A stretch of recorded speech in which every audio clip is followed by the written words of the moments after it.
আসসালামু আলাইকুম। Basic IT একাডেমিতে আপনাকে স্বাগতম। আমরা শিখছি MS Word complete master class. আর ভিডিও শুরু থেকে শেষ পর্যন্ত আমি আশিক জুনাইদ রয়েছি আপনাদের সাথে। তো চলুন শুরু করি। তো এখন আমরা যে কাজটা শিখবো সেটা হচ্ছে হোম ট্যাবের প্যারাগ্রাফ যে একটা গ্রুপ রয়েছে, প্যারাগ্রাফের আন্ডারে যে কাজগুলো রয়েছে সেগুলো শিখবো। সেটা করার জন্য শুরুতে আমরা এই বেসিক আইটি একাডেমিকে সিলেক্ট করে নিচ্ছি। সিলেক্ট করার পর আমরা দেখতে পাচ্ছি এখানে প্যারাগ্রাফ একটা অপশন রয়েছে। এটা হচ্ছে একটা গ্রুপ, প্যারাগ্রাফ গ্রুপের আন্ডারে অনেকগুলো কাজ রয়েছে, সেই কাজগুলো আমরা শিখব। শুরুতেই অ্যালাইন্ডের কাজ শিখব। অ্যালাইন্ড হচ্ছে, এটা হচ্ছে লেফট অ্যালাইন, এটা হচ্ছে রাইট অ্যালাইন। তো এই লেখাটা কিন্তু আমরা নর্মালি যখন আমরা লেখা শুরু করি তখন কিন্তু বাম পাশে থাকে। তো আমরা যদি চাই লেখাটিকে মাঝখানে নিতে পারি, আমরা যদি চাই এটাকে ডান পাশে নিতে পারি। তো এটা দেখেন অ্যালাইন্ডের যে কাজটা, অ্যালাইন লেফট, আমরা যদি কন্ট্রোল এলও ক্লিক করি সেটাও হবে। আবার এখানে এটা হচ্ছে সেন্টার, কন্ট্রোল ইতে যখন ক্লিক করব, এই যে এখানে দেখতে পাচ্ছেন, আপনি যখন মাউসটা এখানে নেবেন প্রত্যেকটা কাজের উপরে তখন কিন্তু আপনাকে দেখাবে এটার নাম কি এবং এটা শর্টকাট কিভাবে করতে পারেন। তো এখানে আমরা যখন অ্যালাইন লেফটে ক্লিক করব তখন হচ্ছে কন্ট্রোল এল। আমরা যদি চাই সেন্টারে ক্লিক করতে, আমি এখান থেকে যখন সেন্টারে ক্লিক করে দেব লেখাটা দেখেন সেন্টারে কিন্তু চলে আসছে। এবং আমরা যদি চাই যে ডান পাশে নিয়ে যেতে, এটা হচ্ছে অ্যালাইন রাইট, আমি এখান থেকে ক্লিক করে দিতে পারি। ঠিক আছে, এটা হচ্ছে অ্যালাইন রাইট, এটা শর্টকাট হচ্ছে কন্ট্রোল আর। তো আমি যদি আবার এটাকে একদম বাম পাশে নিয়ে আসতে চাই অ্যালাইন লেফটে, আমি যদি কন্ট্রোল এল এ ক্লিক করে দেই দেখেন লেখাটা কিন্তু একদম বাম পাশে চলে আসছে। এবং লেখাটাকে যদি আমি একদম মাঝখানে সেন্টারে নিয়ে আসতে চাই তখন কন্ট্রোল ইতে যখন ক্লিক করব দেখেন একদম সেন্টারে চলে আসছে। এবং কন্ট্রোল আর এ যখন ক্লিক করব একদম ডান পাশে চলে আসছে। আমি আবার জায়গায় নিয়ে আসি কন্ট্রোল লেফট, মানে একদম বাম পাশে। তো এই তিনটা কাজ আমরা কিন্তু খুব সহজে করতে পারবো। একটা হচ্ছে অ্যালাইন লেফট, সেন্টার, তারপর হচ্ছে অ্যালাইন রাইট। তো এখন আমি যে কাজটা শিখবো সেটা হচ্ছে জাস্টিফাই। প্যারাগ্রাফের মধ্যে এটা হচ্ছে জাস্টিফাই, আর এটা শর্টকাট হচ্ছে কন্ট্রোল জে। আমি যখন এটা কোনো একটা লেখাকে সিলেক্ট করে জাস্টিফাই করতে চাই তখন কন্ট্রোল জেতে চাপ দিলেই সেই জাস্টিফাই কাজটা কিন্তু করবে। এটা কীরকম, ধরেন এই লেখাটা আমি যদি দেখাতে চাই, আমি এই লেখাটাকে একটু সিলেক্ট করে নিলাম। নেওয়ার পর আমার মনে হচ্ছে যে এই যে একটা লাইন একটু বেশি, একটা লাইন একটু কম, এটা একটু বেশি কম, বেশিটা হবে না, যেটা কাছাকাছি একটু কম বেশি আছে, ধরেন এটা একটু পিছনে এটা একটু সামনে, অথবা এটা একটু সামনে এটা একটু পিছনে। আমরা যদি পুরো লেখাটাকে সিলেক্ট করে দেই, এই যে সিলেক্ট করে দিলাম, দেওয়ার পর দেখতে পাচ্ছি যে এটা একটু পিছনে এটা একটু সামনে, এটা একটু সামনে এটা একটু পিছনে, এটা কিন্তু বেশি পিছনে বা এটাও বেশি পিছনে, এটা পিছনেই থাকবে। কিন্তু এই কাছাকাছি যেগুলো এটাকে আমরা এক সমানে নিয়ে আসতে চাই তখন এই লেখাটাকে আমরা সিলেক্ট করে দেবো যতটুকু করতে চাই। এটা 2 লাইন হতে পারে, অথবা এখানে অনেকগুলো লাইন আমি সিলেক্ট করে দিলাম। দেওয়ার পর এখান থেকে যখন আমি জাস্টিফাই ক্লিক করব অথবা কিবোর্ড থেকে কন্ট্রোল জেতে ক্লিক করব তখনই কিন্তু জাস্টিফাই হয়ে যাবে। তো আমি এখান থেকে ক্লিক করে দিলাম। ক্লিক করার পর দেখেন এখানে কিন্তু চমৎকারভাবে সবগুলো লেখা সমান হয়ে গেল।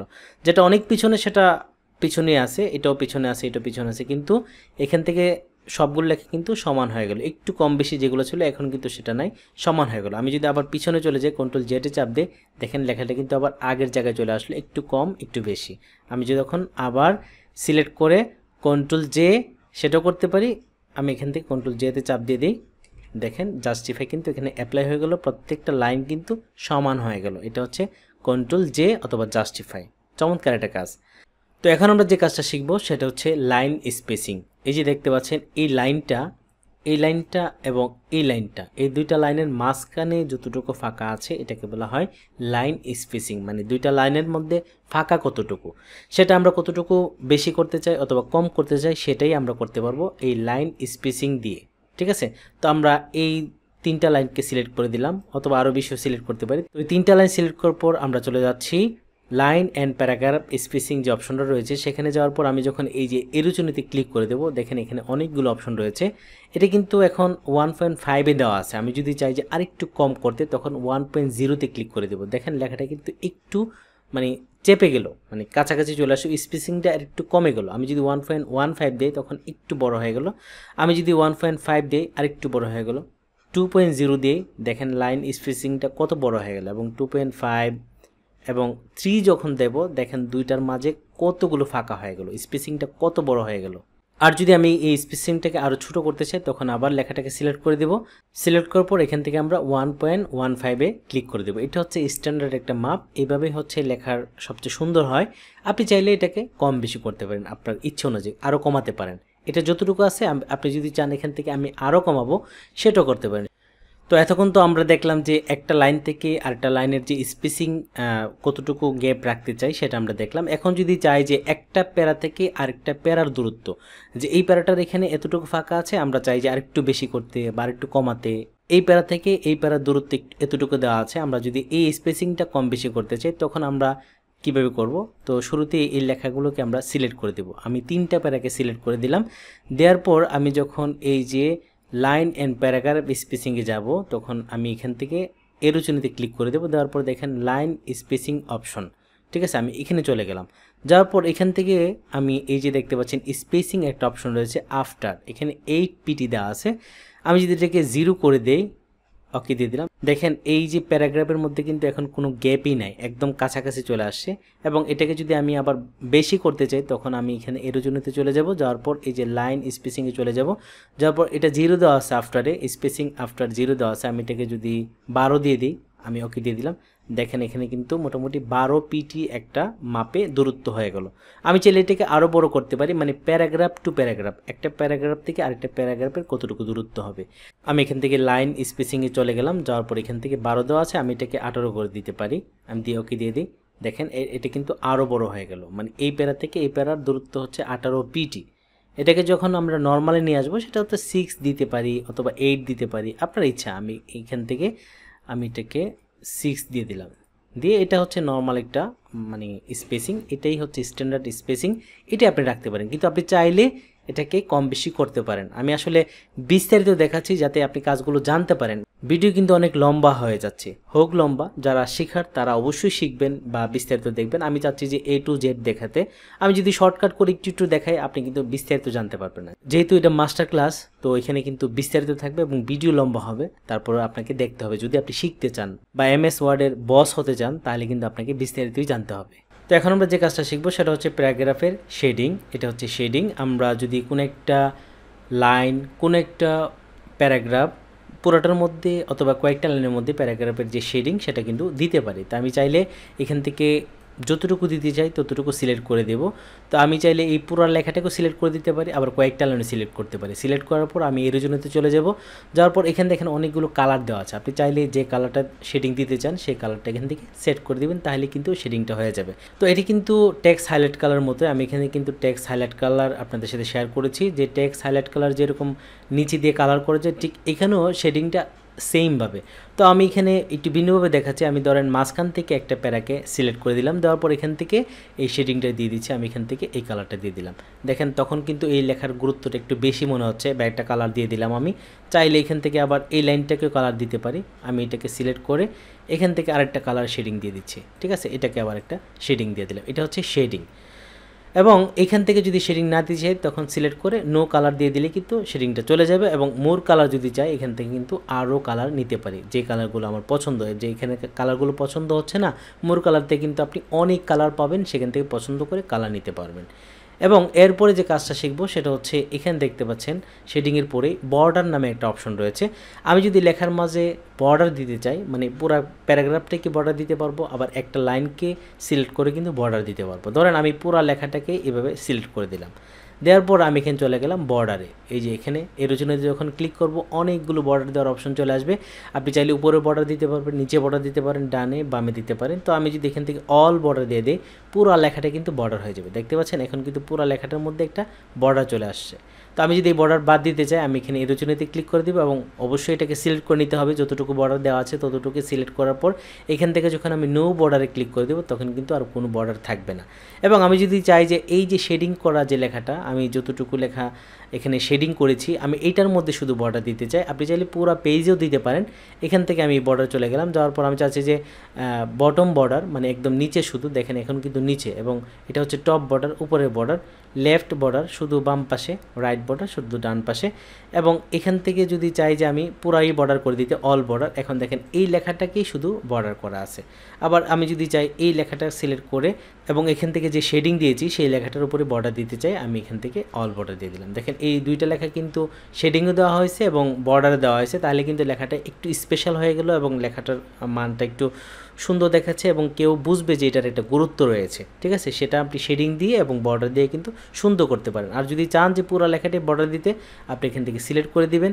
দেওয়ার পর যদি চান যে ডান পাশে বাম পাশে, সেটাও করতে পারেন, যে আমি শুধু বাম পাশে বর্ডারটা দিতে চাই, এইখানে ক্লিক করে দিলাম। দেখেন পুরো লেখাটার আবার কিন্তু বাম পাশে কিন্তু বর্ডার দেওয়া আছে। ঠিক আছে, এখান থেকে আমরা বর্ডারটা দিয়ে নিতে পারলাম। আর যদি আপনি বর্ডার না দিতে চান, তখন এই লেখাটাকে সিলেক্ট করে দিবেন।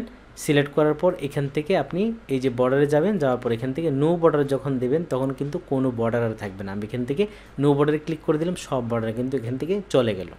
তো এখন আমরা যে কাজটা শিখবো সেটা হচ্ছে প্যারাগ্রাফের মধ্যে বুলেটস। এই যে দেখতে পাচ্ছেন এখানে আমরা যখন এটার উপরে ক্লিক করব তখনই কিন্তু বুলেটস দেখাবে। তো বুলেটস ইফেক্টটা দেওয়ার জন্য আমরা প্রথমেই এই লেখাটা কীভাবে সিলেক্ট করে দিলাম, মানে এই লেখাটার সামনে যদি কোনো একটা সিম্বল আপনি বসাতে চান, এরকম ছোট ছোট লেখার সামনে যদি আপনি সিম্বল বসান, তখন কিন্তু লেখাটা আরও অসাধারণ লাগবে। তো আমি এই লেখাটাকে সিলেক্ট করে দিলাম, দেওয়ার পর আমি এখানে বুলেটসে চলে গেলাম। আমি যখন এরোচনীতে ক্লিক করে দেবো, তখন দেখেন এখানে অনেকগুলো বুলেটস রয়েছে। আমি চাইলে এই বুলেটসগুলো ইউজ করতে পারি। আমি এটা ইউজ করতে পারি, এটা ইউজ করতে পারি, এটা এটা এটা এটা এটা এটা ঠিক আছে, যেটা আপনার ভালো লাগে সেটা ইউজ করতে পারেন। আমি এখানে ক্লিক করে দিলাম, দেখেন এই বুলেটসটা কিন্তু এখানে ইউজ হয়ে গেল। এবং আমি যদি চাই যে এই বুলেটস আমার পছন্দ না, আমার আরও অনেক বেশি সুন্দর সুন্দর বুলেটস দরকার, সেই বুলেটসগুলো আপনি কীভাবে খুঁজে নেবেন সেটা করার জন্য আমি এখানে এরোচনীতে চলে যাব। এখানে যেগুলো আছে এগুলো যদি আপনার পছন্দ না হয়, আর যদি হয় তাহলে তো এখান থেকে দিয়ে দিলেন, যদি না হয় তখন আপনি এখান থেকে ডিফাইন নিউ বুলেটস এখানে ক্লিক করে দিবেন। দেওয়ার পর এই যে সিম্বল দেওয়া আছে, আপনি এখান থেকে এই সিম্বলে ক্লিক করে দেবেন। এখানে ক্লিক করার সাথে সাথে দেখেন অনেক ধরনের বুলেটস আপনি এখান থেকে খুঁজে পাবেন। এখানে যখন আপনি উপর নিচ করবেন, প্রত্যেকটা ফন্টের আন্ডারে অনেকগুলো বুলেটস থাকে। তো আমরা এখানে ক্লিক করে করে কিন্তু চেঞ্জ করে করে দেখতে পারবো কোনটার মধ্যে কী ধরনের বুলেটস রয়েছে আপনি। এবং এখান থেকে কিন্তু আমি সার্চ করেও আমার পছন্দের সিম্বলগুলো খুঁজে নিতে পারি। আপনি এখান থেকে আগে পছন্দ করে নেবেন কোন সিম্বলগুলো আপনার পছন্দ হয়, এরকম এরকম করে পছন্দ করে নেবেন। যদি মনে রাখতে পারেন, তখন এইভাবে লিখে সার্চ করে দিবেন। সার্চ করে যখন দেবো, আমি এখান থেকে যখন ইন্টারে চাপ দিব, দেখেন এই ধরনের সিম্বল কিন্তু আমার সামনে চলে আসবে। এখন এই যে এই টাইপের সিম্বলগুলো কিন্তু আপনি এখান থেকে নিতে পারবো। ঠিক আছে, আমি যদি একটু উপর নিচ করি, তাহলে কিন্তু আপনি সুন্দর সুন্দর সিম্বল এখান থেকে দেখতে পারবেন। তো আমি যদি এখান থেকে ধরেন এই সিম্বলটা দিতে পারি, অথবা একটু উপর নিচ করে আপনি সবগুলো পছন্দ করে করে দিতে পারেন। আমি ওকে দিয়ে দিলাম। এখন যদি ওকে দিয়ে দিই, দেখেন এখানে সামনে কিন্তু আমার পছন্দ অনুযায়ী যে সিম্বল সেটা কিন্তু চলে আসছে। তো আশা করি এখান থেকে এই সিম্বলগুলো আপনি পরিবর্তন করে অথবা ডিফাইন নিউ বুলেটস সেটাও কিন্তু খুঁজে নিতে পারেন সিম্বল থেকে। এখানে অনেক ধরনের সিম্বল রয়েছে, আপনি এখান থেকে খুঁজে খুঁজে আপনার যেটা পছন্দ এবং যে সিম্বলগুলো আপনার পছন্দ এটা আপনি নোট ডাউন করে রাখতে পারেন, যাতে আপনি সহজে খুঁজতে পারেন। কারণ এখানে আপনার মনে থাকবে না যে কোনটার ভিতরে কী ধরনের সিম্বল রয়েছে। আসার পর এখান থেকে আপনি আবার এটা দিয়ে কিন্তু চেঞ্জ করে করে সিম্বলগুলো খুঁজে নিতে পারেন যে আপনার কী ধরনের সিম্বল প্রয়োজন। এই যে দেখেন এখানে মাউস, ফোল্ডার, অনেক ধরনের সিম্বল রয়েছে। আপনি চাইলে সেই সিম্বলগুলো এটা সামনে বসাতে পারেন। ঠিক আছে, আমি যদি এখান থেকে এই যে টেলিফোনের যে সিম্বল রয়েছে এটা দিয়ে দিই, ওকে দিয়ে দিলাম, আবার ওকে দিয়ে দিলাম, দেখেন এখানে সামনে কিন্তু টেলিফোনের যে সিম্বল সেটা কিন্তু চলে আসলো। ঠিক আছে, এরপর যদি চাই যে না আমি এটাও না, আমি এখান থেকে নাম্বার দিতে চাই অথবা এবিসিডি দিতে চাই, আমি এখানে পাশের যে নাম্বারিং রয়েছে আমি এখানে নাম্বারিংয়ে চলে যাব। ঠিক আছে, আমি এখানে নাম্বারিংয়ে চলে গেলাম। যাওয়ার পর এখানে 1 2 দিতে চাই, আমি এখানে যখন ক্লিক করে দেবো নিচে কিন্তু শো করতেছে কি হবে। আমি যখন এখানে ক্লিক করে দেবো তখন দেখেন 1 2 কিন্তু হয়ে গেল। এবং এখানে আবার ক্লিক করে আমি 1 2 সাথে যদি ব্রেকেট দিতে চাই সেটা করতে পারি। ঠিক আছে, আবার এইভাবে 1 2 দিতে পারি, রোমান সংখ্যার যে 1 2 সেটা দিতে পারি, আবার এবিসিডি দিতে পারি, এবিসিডির সাথে ব্রেকেট দিলে সেটাও দিতে পারি। আমি যেভাবে চাই সেভাবে কিন্তু এই সিম্বলগুলো এখান থেকে অ্যাপ্লাই করতে পারি। এবং আপনার লেখা যদি এইভাবে থাকে যে আপনার কোনো কারণে লেখাগুলো এইভাবে সাজানো হতে পারে, কোনো একটা প্রয়োজনে আপনার এইভাবে সাজানো, এই যে উপর থেকে নিচে একটু পরপর একটু মানে একটা ট্যাপ ট্যাপ করা লেখাগুলো একটু সামনের দিকে শিরের মতো করে সাজানো, এই টাইপের লেখাগুলোর মধ্যে যদি আপনি সিম্বল বসাতে চান, তখন আপনি এই যে দেখতে পাচ্ছেন এখানে যখন আপনি ক্লিক করে দিবেন, এখানে কিন্তু এইভাবে সাজানোর যে ডিজাইনটা অলরেডি দেখাচ্ছে যে এরকম হবে বা এরকম হবে, এরকম দিতে পারেন, এরকম দিতে পারেন, 1 2 দিয়ে দিতে পারেন, এইভাবে দিতে পারেন। আমি যখন এখানে ক্লিক করে দিব, দেখেন প্রত্যেকটার মধ্যে কিন্তু এইভাবে সাজলো। আমি যদি এটাকে এখান থেকে বুলেটস দেই তাহলে কিন্তু সেটা অ্যাপ্লাই হবে না। এটার জন্য আমি এখান থেকে ক্লিক করতে হবে, তখনই কিন্তু এই বুলেটসগুলো এখানে অ্যাপ্লাই হয়ে যাবে। এই যে দেখতে পাচ্ছেন প্রত্যেকটার সামনে কিন্তু একটা একটা বুলেটস অ্যাপ্লাই হয়ে গেল। তো এখন আমরা যে কাজটা শিখব সেটা হচ্ছে ইনডেন্ট। আমরা কোনো একটা লেখার সামনে বা কোনো একটা প্যারার সামনে যদি বা শুরুতেই যদি আমি কোনো একটা ছবি বসাতে চাই, এই লেখাটাকে চাপিয়ে তখন সেই ইনডেন্টের কাজটা করতে হবে। আমি এখান থেকে দেখাচ্ছি, প্রথমে আমি এই লেখাটাকে সিলেক্ট করে দিলাম। আমি চাচ্ছি যে এই লেখাটার সামনে আমি একটা লোগো বসাবো আর অথবা আমি একটা ছবি বসাবো। সিলেক্ট করার পর আমি যখন এই যে দেখতে পাচ্ছি ইন্ডিয়ান, একটা হচ্ছে ইনক্রিজ ইন্ডিয়ান আর একটা হচ্ছে ডিক্রিজ ইন্ডিয়ান। আমি যখন ইনক্রিজ ইন্ডিয়ানে ক্লিক করে দেব তখন কিন্তু লেখাটা একটু ডান পাশে সরে আসবে। আমি যখন আবার ক্লিক করে দেবো আরেকটু সরে আসবে, আবার ক্লিক করে দেবো আরেকটু সরে আসবে। লেখাটা চাপবে কিন্তু লেখাটা ডান পাশে সরে আসবে। আবার যখন আমি ডিক্রিজ ইন্ডিয়ানে ক্লিক করব তখন কিন্তু লেখাটা আবার জায়গায় চলে যাবে। তো আমি চাচ্ছি যে যতটুকু ফাঁকা করলে একটা লোগো বসানো যাবে ততটুকু ফাঁকা করতে। তো আমি এখান থেকে এতটুকু ফাঁকা করলাম, আর একটু করে দিলাম। তো লেখাটা যখন এখানে চলে আসবে তখন আমি আমার ছবিটা নিয়ে আসতে চাই। তো আমি এখান থেকে একটা ছবি নিয়ে আসবো। অবশ্য ছবির কাজগুলো কিন্তু পরে দেখাবো, আমি জাস্ট এখানে বোঝানোর জন্য একটু দেখাচ্ছি। আমি পিকচারে ক্লিক করে আমি এখান থেকে একটা ছবি নিয়ে নিচ্ছি। নেওয়ার পর এই ছবিটাকে একটু ছোটো সাইজ করে দেব। দেওয়ার পর আমি এখান থেকে এই যে এই ছবিটাকে একটু ছোটো করে আমি এখানে সামনে বসিয়ে দিলাম। তো আমি এখান থেকে কিন্তু আবার এটাকে আরেকটু পিছনের দিকে নিয়ে আসতে চাই। ডিক্রিজ ইন্ডিয়ানে ক্লিক করে দিই, দেখেন এই লেখাটার সামনে কিন্তু একদম চলে আসছে এবং এই লোগোটা কিন্তু সুন্দর করে সামনে বসে গেল। ঠিক আছে, এখন দেখেন আমি চাইলে মানে একটা যে কোনো ছবি এখানে বসাতে পারতাম, আমি একটা লোগো এখানে বসাই দিলাম। আমি এখানে ক্লিক করে যখন ইনক্রিজ ইন্ডিয়ানে ক্লিক করব তখন কিন্তু লেখাটা চাপে একদম ডান পাশে চলে যাবে। আবার যখন ডিক্রিজ ইন্ডিয়ানে ক্লিক করব তখন কিন্তু লেখাটা জায়গায় চলে আসবে। ঠিক আছে, আমি এখানে রেখে দিলাম। ছোট্ট একটা ইনফরমেশন দিয়ে আজকের ভিডিও শেষ করতে যাচ্ছি। আমাদের কিন্তু বেসিক আইটি একাডেমি নামে ফেসবুকে একটা পেজ রয়েছে এবং গ্রুপ রয়েছে। আমি গুগলে চলে যাচ্ছি, যাওয়ার পর এই যে দেখতে পাচ্ছেন এটা হচ্ছে আমাদের ফেসবুক পেজ। আপনি চাইলে ফেসবুকে গিয়ে বেসিক আইটি একাডেমি লিখে কিন্তু আমাদের সবগুলো ভিডিও ফেসবুক থেকে দেখতে পারেন। এবং আমাদের একটা গ্রুপ রয়েছে বেসিক আইটি একাডেমি গ্রুপ, এটা হচ্ছে আমাদের গ্রুপ। এখানে গিয়ে আপনি আমাদের ভিডিওগুলো পাবেন। তারপর আপনি যদি আমাদের ভিডিও নিয়ে কোনো ধরনের সমস্যা হয় অথবা আপনি যদি ধরেন আপনার কম্পিউটারের কোনো ধরনের ছোটোখাটো সমস্যা হয় সেগুলোর স্ক্রিনশট দিয়ে সেই সমস্যাগুলো বলতে পারেন। আমরা চেষ্টা করব এখান থেকে আপনাকে সেই সমাধানগুলো দেওয়ার জন্য। তো ওয়ার্ডের ভিডিও আজকে এই পর্যন্তই শেষ করছি। নতুন ভিডিও যখন বানাবো তখন হয়তো এই যে স্টাইল এবং এডিটিং তারপর হচ্ছে ইনসার্ট নিয়ে শুরু করব ইনশাআল্লাহ। ততক্ষণ অপেক্ষায় থাকুন, ভালো থাকবেন, আল্লাহ হাফেজ।